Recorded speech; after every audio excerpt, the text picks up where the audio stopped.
Hello viewers, it's M. Rahman. Here it is actress Shabnur. Bangla চলচ্চিত্রের তুমুল জনপ্রিয় অভিনেত্রী শাবনূর দীর্ঘদিন পর আবারও তিনি অভিনয়ে ফিরছেন। দুটি ছবিতে চুক্তিবদ্ধ হয়ে কাজও করেছেন।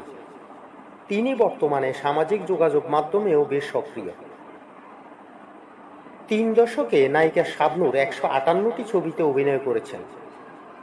তারকা জরিপে তিনি শ্রেষ্ঠ চলচ্চিত্র অভিনেত্রী বিভাগে 10 বার মেরিল প্রথম আলো পুরস্কার লাভ করেন। এর পাশাপাশি তিনি 3 বার বাচসাস পুরস্কার লাভ করেন। অবশ্য ছেলেকে নিয়ে শাবনূরের বর্তমান পৃথিবী। সব জায়গায় ছেলেকে নিয়েই হাজির হচ্ছেন।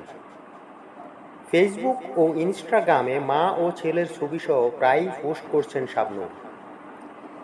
ছেলেকে নিয়ে অস্ট্রেলিয়ায় স্থায়ীভাবে থাকছেন শাবনূর। বর্তমানে তিনি ইউটিউবে বেশ সক্রিয়। আজ এ পর্যন্তই। ভালো থাকবেন।